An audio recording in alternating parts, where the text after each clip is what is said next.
This week, I got a rare inside look at Aipac, the American Israel Public Affairs Committee.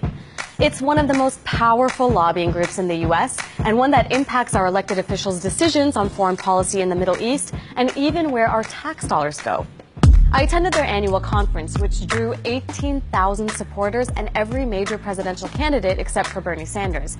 I got to hear pro-Israel messaging that was so strong, facts didn't even seem to matter. What did they say about the occupation? We don't consider it occupation. The glimpse I got of the Aipac machine in action was as fascinating as it was frightening. Here's why. First, the pandering of our presidential candidates was so intense, you'd think they were running for office in Israel. America can't ever be neutral when it comes to Israel's security or survival. America will stand unapologetically with the nation of Israel. I'm a newcomer to politics, but not to backing the Jewish state. Even though he previously said he would be neutral on the question of Israel and Palestine, Trump totally flipped the script at Aipac and basically regurgitated their talking points. And he even prepared a speech for once. When I become president, the days of treating Israel like a second-class citizen will end on day one. Nothing quite got standing ovations at Aipac like slamming the Iran deal. This is a deal that Aipac lobbied hard against and spent millions trying to defeat, yet failed. When questioned outside the conference, Aipac supporters said things like this. At the end of the day, the deal did pass. But inside, it was a different story. On the first day in office, I will rip this catastrophic Iranian nuclear deal to shreds. Another popular way to rally the crowd was by dehumanizing Palestinians and blaming them for the absence of peace.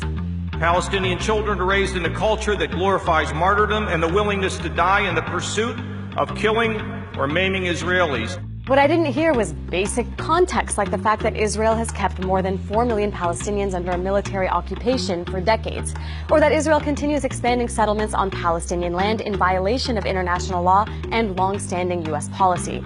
Those realities weren't criticized as major impediments to peace at all.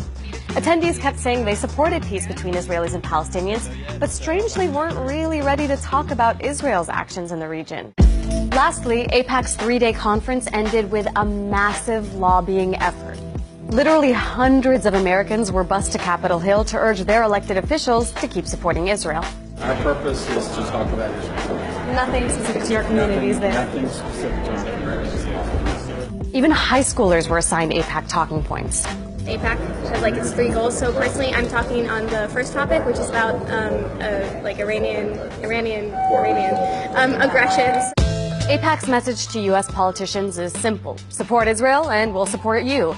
And like other strong lobbies, they're effective. The U.S. gives Israel more than $3 billion of military aid each year, which Israel uses to advance its interests, even when they contradict our own.